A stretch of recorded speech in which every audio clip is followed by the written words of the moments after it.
Evening all. In this episode we look at a further 4 live cases that Seth have been working on.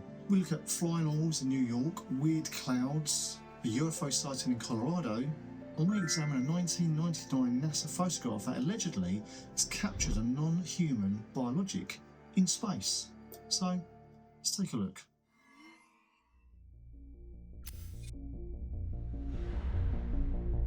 We received a direct report of a mysterious metallic orb streaking across the sky above New York, and this one's got our attention. The eyewitness was watching their large window on the 18th floor when they spotted a bright, perfectly round metallic object darting across the horizon. The altitude, well, about what you expect to see where a plane would be. But unlike a plane that would take minutes to cross that distance, this orb blazed through in just 2 seconds. Here's the original statement from the witness.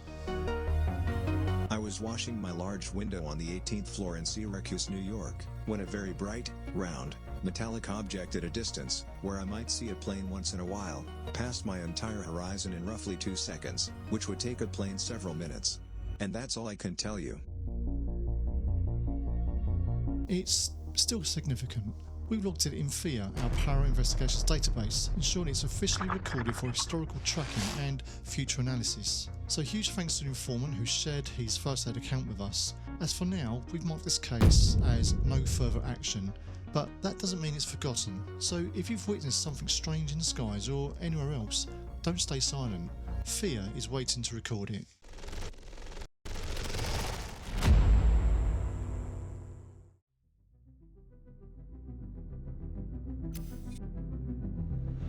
Sometimes the sky can be a beautiful canvas for clouds to create their magic, but sometimes they can hide secrets. Some researchers believe alien craft may be using advanced cloaking technology, blending into the clouds, or even creating artificial ones entirely, all with the intent to hide in plain view. This remarkable sighting comes from a woman named Tamsin, who was driving towards Bath in England when she spotted a cloud unlike any other, sharply triangular and eerily out of place. She pulled over and captured the moment. She states that she was stunned by what she was witnessing. Even stranger, she claims to have continued to see similar formations over the following 2 weeks. Here is another one she took just a few weeks later. Tamsin insists that she's no UFO spotter, but she can't explain what she photographed. So let's carry out an analysis and ask, are we glimpsing evidence of alien camouflage technology, or is pareidolia playing tricks on us again?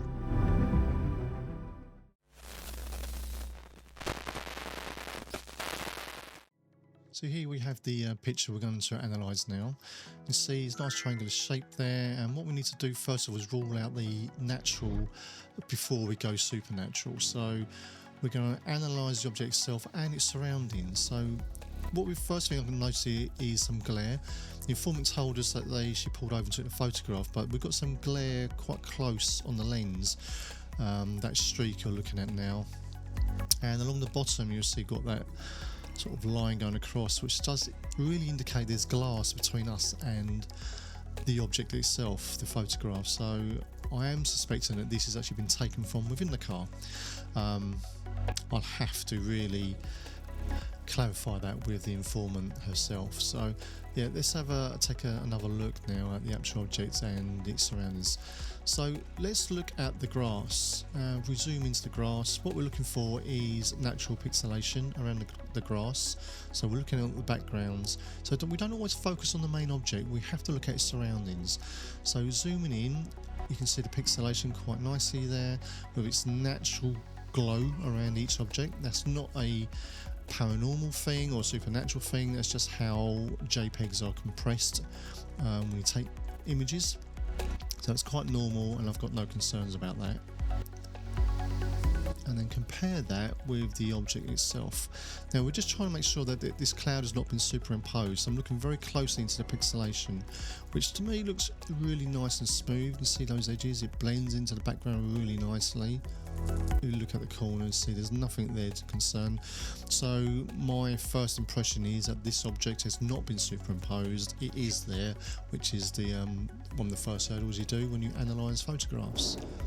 Now we want to then to compare there with the background of the other clouds.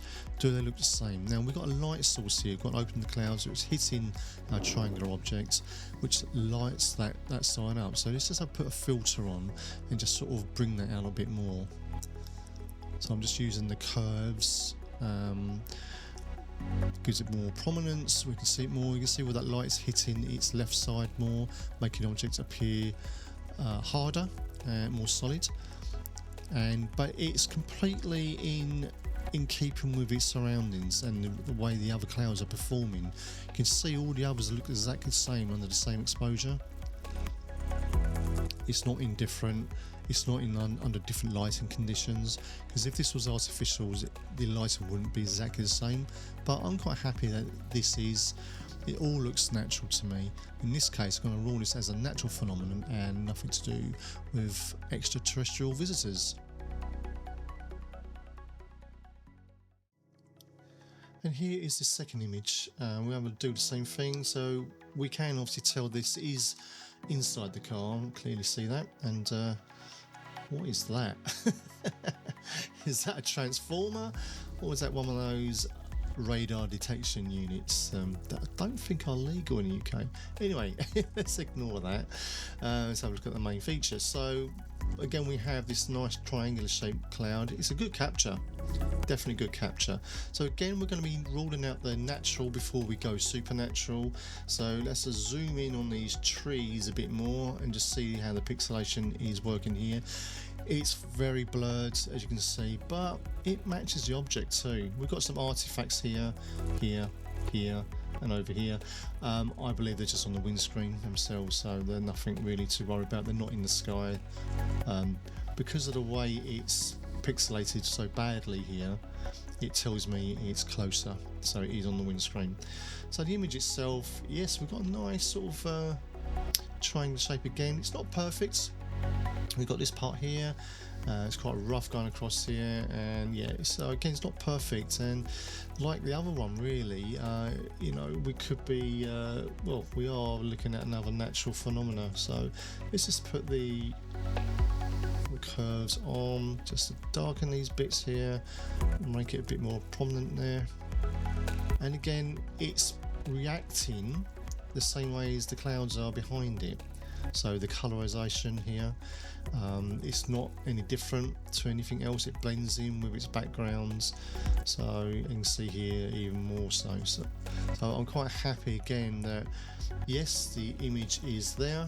That cloud definitely was there that day. That's not in question. But again, this is another piece of nature's work. So yeah, nothing really extraterrestrial in nature.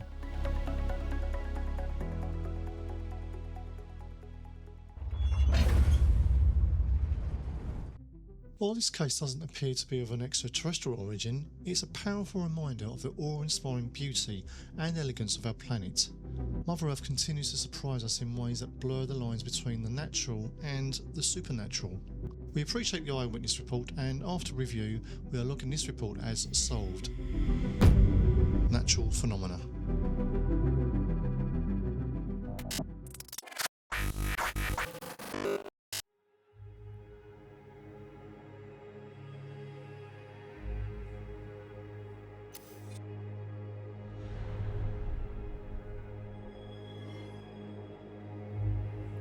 Our next case comes from Castle Rock in Colorado.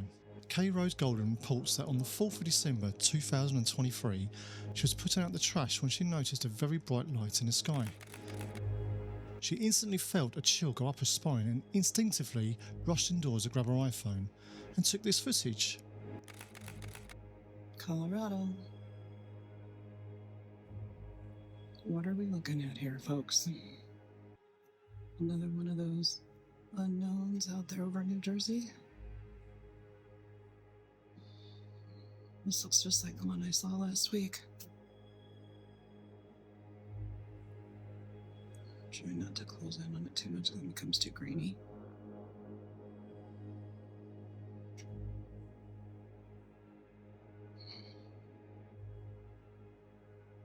Not a star, not a planet. And it's just sitting there.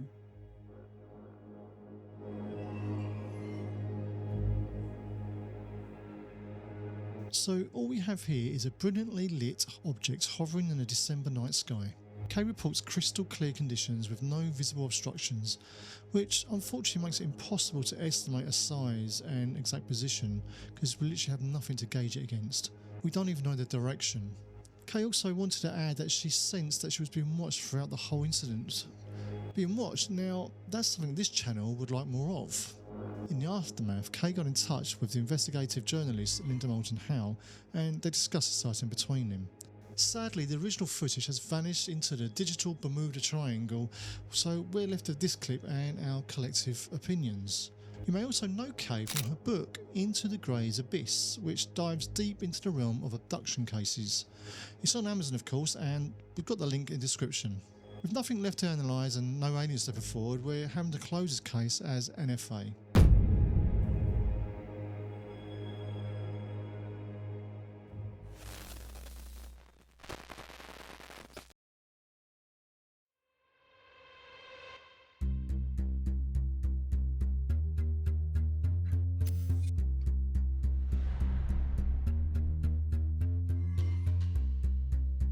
This NASA photo, STS-103-73459, catchy, was taken during the STS-103 mission, which launched aboard the Space Shuttle Discovery on December 19, 1999. This mission was the third service flight to the Hubble Space Telescope, officially known as the Hubble Servicing Mission 3A. The crew performed 3 spacewalks to replace failed gyroscopes, install a faster onboard computer, and upgrade other critical systems on Hubble. The photo itself was captured on December the 25th, Christmas Day, of 1999, while Discovery orbited Earth at an altitude of 318 nautical miles. So here's a scoop. Some eagle-eyed bug hunters claim that this NASA snap shows a biologic clinging to Discovery's payload, like it's trying to hitch a ride back to Zeta Reticuli. With its angular head and deep eye sockets, it's giving serious War of the World vibes, the Tom Cruise reboot kind, not the polite British version. Is it an ET on a spacewalk? An interstellar creeper clinging to the shuttle like it's late for some shift at Area 51? Or maybe, just maybe, it's something a little more terrestrial. So let's see if these claims that this is a real alien are true. Are we even seeing the whole picture? Well, you guessed it, it's analysis time.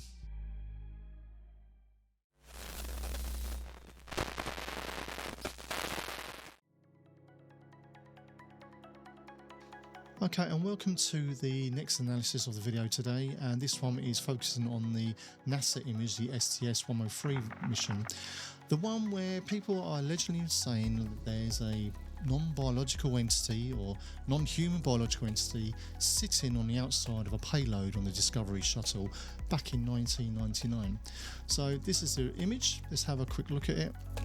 First of all, the first thing to do is to scan around and see what other things you see rather than just the main focus.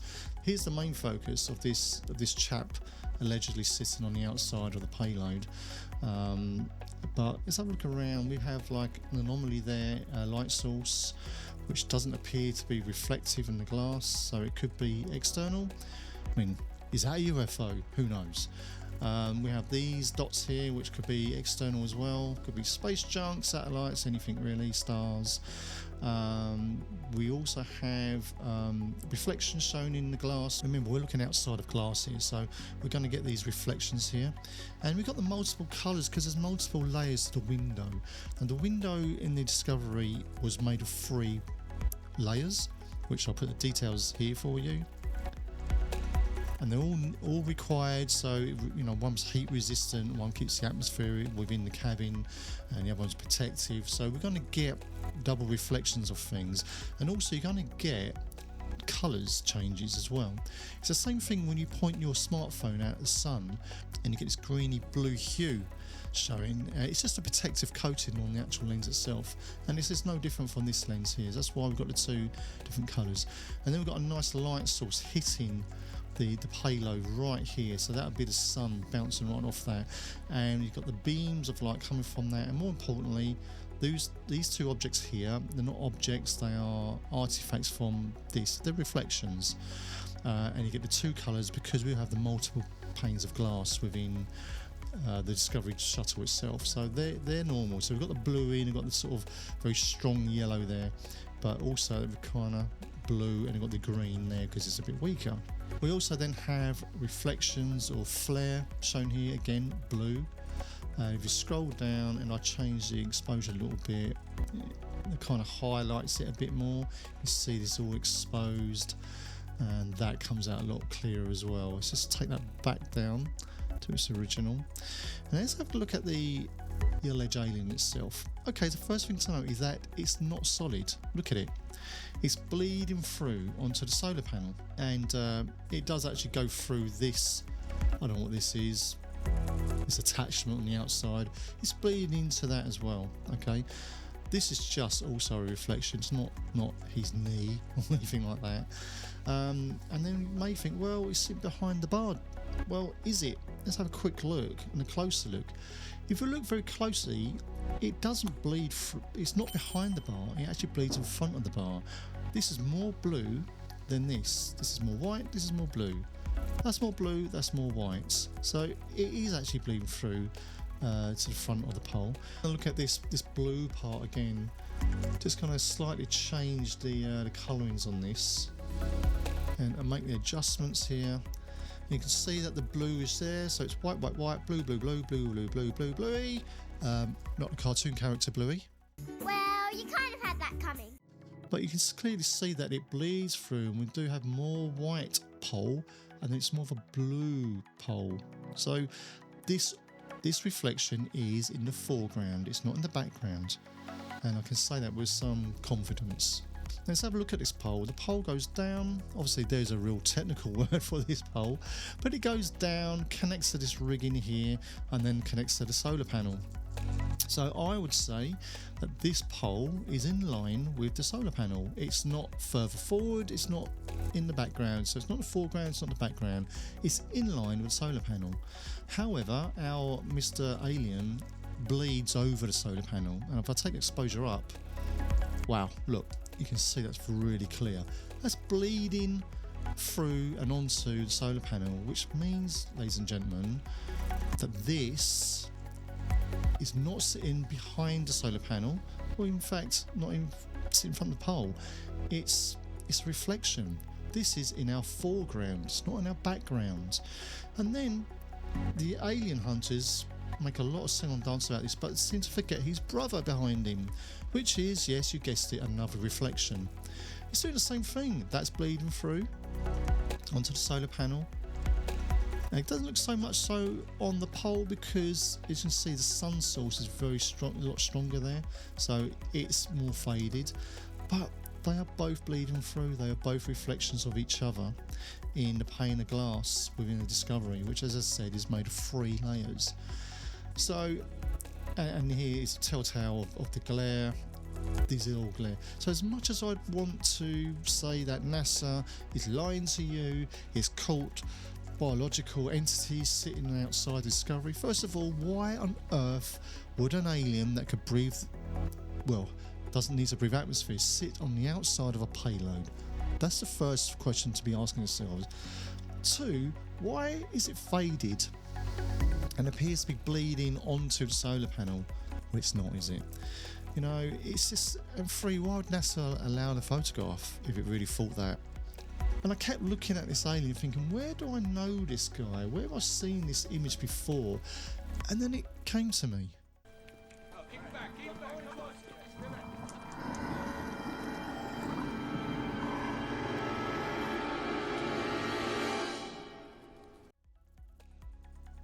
So as you can see, this alien, you know, looks a little bit like the Tom Cruise film of War of the Worlds, but it's not. As much as you guys might want to think it is, it really isn't the same thing. Could it be inspired by that? Who knows, maybe, but they're not the same thing.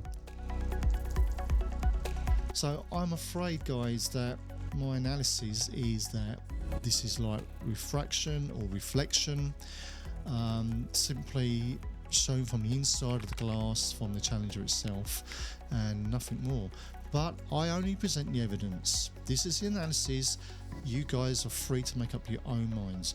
As you know, you guys are my SEPI jury. You make the decisions. We believe the analysis speaks for itself, and therefore we are closing the case as solved misidentification.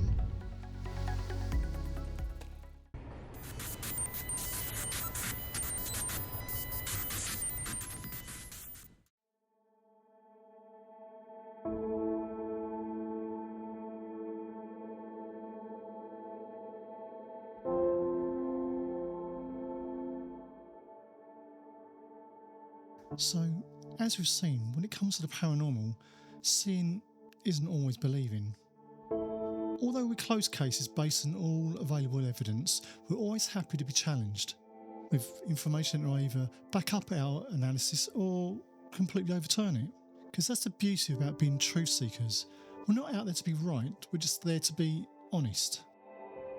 And let me tell you, being part of a paranormal investigations team is really not easy, especially within the communities in which we operate. Some will applaud us, whilst others will just hate us.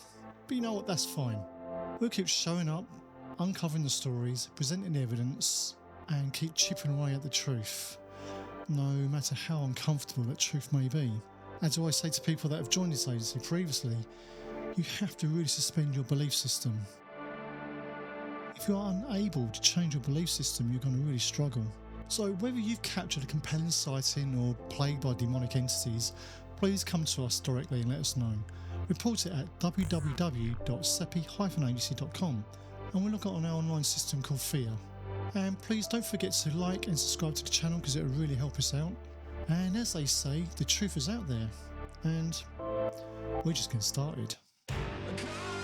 Please help support us by giving us a thumbs up and subscribing to this channel. Thank you for joining us for this episode and be sure to look out for the next one. And until next time, be good.